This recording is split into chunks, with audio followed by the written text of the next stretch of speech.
efforts with regards to the MRTs in Greater KL and so on, but I think there's not enough attention being paid to public transportation in the rest of the cities. I think all development should not just be based in the Klang Valley. I think development needs to be extended throughout the country, especially in East Malaysia, in Sabah and Sarawak.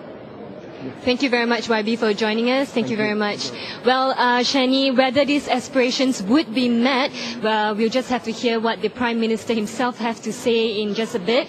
And to all NTV7 viewers, do tune in to NTV7 at 7 and 8 p.m. this evening to hear more about the budget. Well, Sheahnee, that's a wrap from me here. Thank you very much, and we'll see you later. Thank you, Melissa.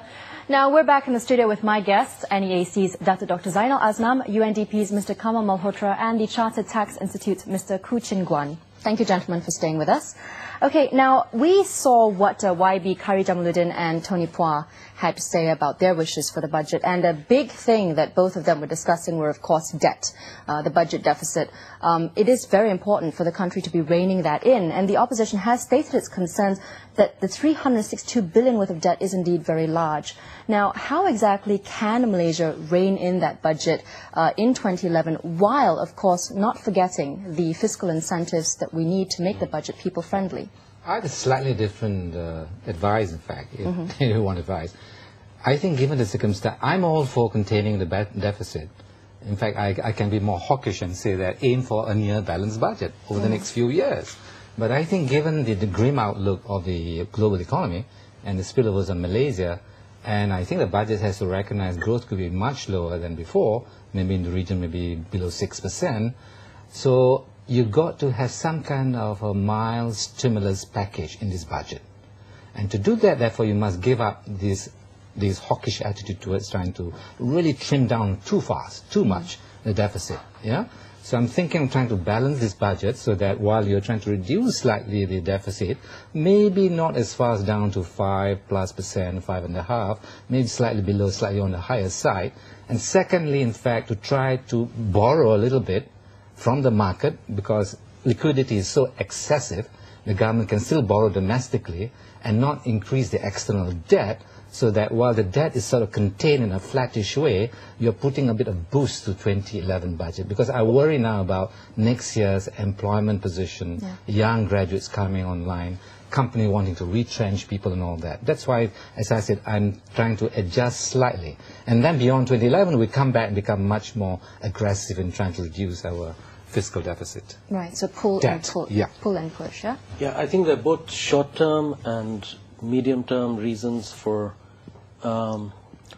erring, if you like, on the side of a stimulus at this point. The short-term reason is essentially next year is not going to be as good as this year. But the medium-term reason is in some ways more important for Malaysia. If it wishes to achieve the 2020 vision, then it has to have more development expenditure. Exactly. And you can only have more development expenditure of the right kind by trading off with the fiscal deficit.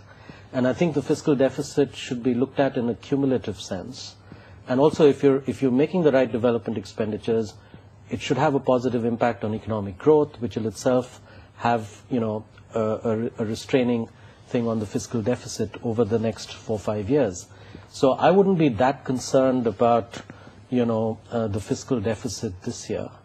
But I think one has to look at it in the broader strategic sense over the next 5 years. Let me quickly add, in this context that is important, I think. The historical context is that Malaysia's debt story, in fact, is quite an encouraging story. I think historically, I think the debt service ratio, debt to GDP ratio has not been excessive. Only for 2 years we've seriously misbehaved, actually. In fact, the debt service ratio went above 100%, near Greece. You know, I was shocked when I look again at the data.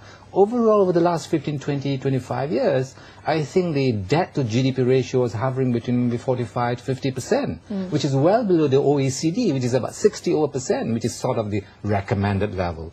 Now they are about excessive in the 100% of GDP ratio, right? So in that sense, I think that this is not some kind of a green light to say, go ahead, forget about the deficit. No, I'm saying, look at in a historical context, what we can and what we cannot do. There are certain, I think, legislative also conditions, in fact, which will automatically, there are stabilizers actually, which will be forced to follow the legislation to cap some of this borrowing. So I'm not sort of completely pessimistic about the debt problem and the deficit problem, really. See, my concern, Khoo especially, in terms of a tax regime, we have all this talk about balancing the budget deficit and everything like that, and then at the same time we have all this talk about spending a lot of money on public transportation and a lot of the other projects that will be launched under the 10MP, and yet at the same time we have calls for lowering personal income tax and corporate tax to make the country more competitive. So how do we strike the right balance fiscally? Yeah, I think clearly one has got to look at it in the context of to what extent, as I mentioned later on, the loss of revenue from tax collection, for instance. But I think currently, I think the dependence on petroleum revenue tax, for instance, I think it's perhaps a very larger proportion than what would normally have been the case. And I think certainly there's a need for us now to perhaps look at the structure and move away from overly dependent on petroleum tax revenue, for instance. And if you recall correctly, I think it's probably amounting to some 40% of our revenue coming from oil and gas industry. So I think there's a need for us to perhaps broaden our tax base, and clearly looking at direct taxes in form of income tax, taxes that have been collected from companies and individuals. I think the tax base is relatively small. Looking at individual standpoint, for instance, we have a workforce of some 12 billion, and I suspect it's probably around 10% who's actually paying taxes. And in terms of businesses, I reckon it's probably around 500,000 businesses who are actually paying taxes. So I think if you look at it from that perspective, the stability of the revenue collection is open to the global economic environment. Of course, if the environment is conducive for growth, companies will make profit, and government will then collect the taxes. But it creates a volatility in tax collection. So I guess one of the better ways is perhaps to look into widening the tax base, moving into indirect taxes, for instance.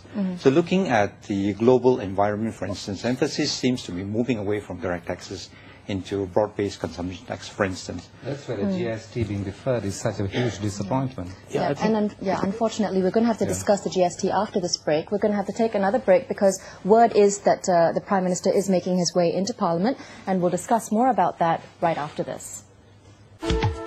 Welcome back to NTV7's Budget 2011 talk show, brought to you by AmBank Group. Now, we've got about a couple of minutes before the Prime Minister makes his budget announcement. Now, before the break, we were talking about taxes and how maybe we're not being creative enough with the way taxes are structured in this country to earn revenue. And Kamal, you had some thoughts about that. Yeah, well, I think Malaysia has a fairly narrow tax base, so there's a lot of potential for diversifying the sources of taxation and revenue in this country, quite apart from the fact that you need to reduce the dependency on one source of revenue, petrol, which everyone knows, which petrol. So I think that there's a lot of scope for that, and I think a lot of energy needs to be put now, not next year, now, in actually beginning to diversify that. And in this context, it's unfortunate that the GST seems to have been postponed for the moment, or for some time. And of course, the GST has to be properly designed if it's not to be a regressive tax. But there is enough examples of how one can do that. So I think a lot more energy needs to be focused on that, and that will obviously help the fiscal deficit narrow if you have those sources of revenue. And that, coupled with the right type of development expenditure, which is transformational of the economy, which will grow the economy, those two together, in my view, should be the two focuses in a way, and that will automatically reduce the fiscal deficit over the next few years. Gentlemen, you've all been saying that the issue here is not really about reducing taxes or raising taxes, but more of finding different taxes to tax Malaysians on. What might some of those other tax structures be? One, you cannot get away relooking at the petroleum tax. I won't be surprised. Budget 2011 will admit that they can't rely too much over the next 15-20 years, you know. is the whole governance of the whole petroleum revenue also has to be looked. That could be a major transformation drive, which I don't think the government is willing to do it this year and for the next couple of years. So I think that there are other ways of trying to implement, looking at other alternative sources, yeah. But because we have been enjoying easy access to revenue, and this sort of spoils us. But I think in terms of the tax and other things, what worries me is the whole approach to the designing of the system. Now it seems as if the government is throwing a lot to consultations to the people to say, we're not going to implement this GST or other things because we're busy consulting people. I think government is giving up one of its major functions is leadership. I think in many cases it must be autocratic. If it's convinced that it's for the good of the country, you don't have to go back to the people through your labs, and which takes months and months and years, you know. So I think that they have to relook again the whole governance of how you implement ideas and policy initiatives. That worries me to a certain extent. It's populist, it's people first, but I think you're throwing back to the lowest common denominator, I think, of running a government. So this worries me about leadership now in relation to the budget. I think to add on, I think clearly if you look at countries that have very implemented GST, I mean, certainly this is something good for the country. I mean, you look at some 144 countries that have implemented GST.